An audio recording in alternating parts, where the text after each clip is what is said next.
آقا کریم نے ارشاد فرمایا اور وہ صبر کا مہینہ ہے اور صبر کا ثواب سیدھا سیدھا جنت ہے۔ ایک روایت میں آتا ہے الصوم نصف الصبر، روزہ آدھا صبر ہے۔ تو روزہ رکھ کر کے یہ دولت حاصل کی جا سکتی ہے۔ وشہر المواسات، اور یہ ایک دوسرے کے ساتھ محبت کرنے کا، باہمی تعاون کرنے کا، الفت و رافت کے ساتھ پیش آنے کا مہینہ ہے۔ وشہر یزاد فیہ رزق المومن، اور یہ ایسا بابرکت مہینہ ہے جس میں مومن کا رزق بڑھ جاتا ہے، مومن کے رزق میں اضافہ ہو جاتا ہے۔ وہ نعمتیں جو عام ایام میں اسے نصیب نہیں ہوتی، اس مہینے میں اسے نصیب ہو جاتی ہیں۔ اس کا رزق بڑھ جاتا ہے، برکت ہو جاتی ہے، اضافہ ہو جاتا ہے۔ جس نے اس مہینے میں کسی روزہ دار کا روزہ افطار کروایا، اللہ اس کے گناہوں کو معاف فرما دے اور اس کی گردن کو جہنم کی آگ سے آزاد کر دے گا۔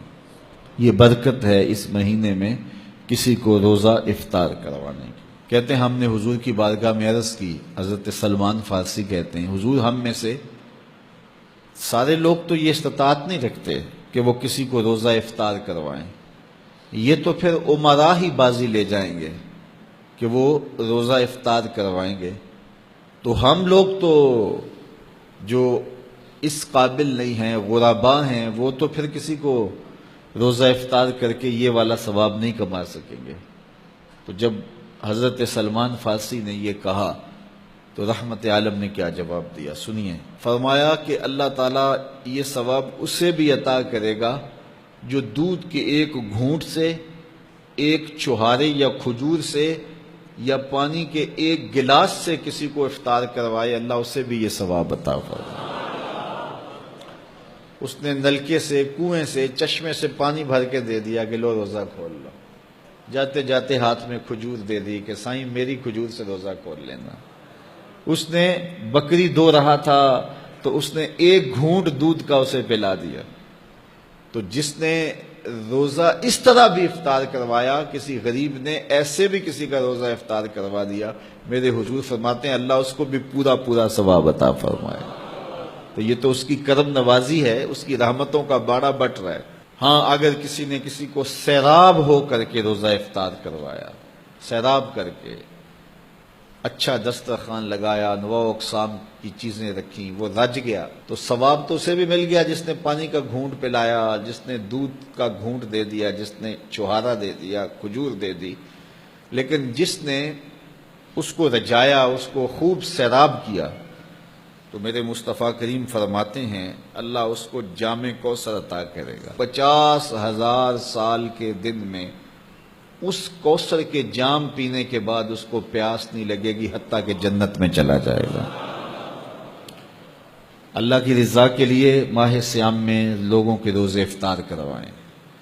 یہ جو نمائشی افطار پارٹیاں ہوتی ہیں ان سے جان چھڑائیں۔ ریا والا عمل اللہ کو کبھی بھی قبول نہیں، یہ بات ذہن میں رکھیں۔ بعض کا ہم محنت کرتے ہیں ضائع ہو جاتی ہے چونکہ ریا شامل ہو جاتی ہے۔ بعض لوگ تو ایسے لوگوں کی افطاری بھی کرواتے ہیں جن کے بارے انہیں یقین ہوتا ہے کہ انہوں نے روزہ نہیں رکھا ہوا، تو ان کو بھی بلا کر کے نمائش کی جاتی ہے کہ ہمارے گھر میں دیکھو کتنے بڑے بڑے منصبدار اور عہدیدار آئے ہیں۔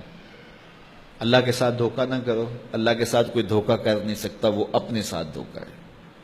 جو اللہ کے لیے کام کرو وہ محض اس کی رضا کے لیے کرو، بس بات ختم۔ جب اس کی رضا کے لیے کرو گے تو اس کا اجر کتنا بڑا ہے۔ اس کی رضا کے لیے ایک گھونٹ پانی پلا دیا، ایک گھونٹ دودھ دے دیا، ایک چھوہارا کسی کو دے دیا، اجر کیا ہے؟ پچھلے سارے گناہ معاف۔ کتنا بڑا اجر ہے، اللہ اکبر۔ لیکن قربانی دی، جان دی، رگوں کا خون نچڑ گیا راہ خدا میں، لیکن یہ تھا میری ناموری بھی ہوگی، تو یہ سب کچھ برباد۔ تو جو بھی عمل کرو محض اس کی رضا کے لیے کرو، اپنے عمل کو ناخالص نہ ہونے دینا، اپنے عمل کو خالص رہنے دینا، یہی اللہ کو پسند ہے اور وہ خالص عمل کو ہی قبول کرتا ہے۔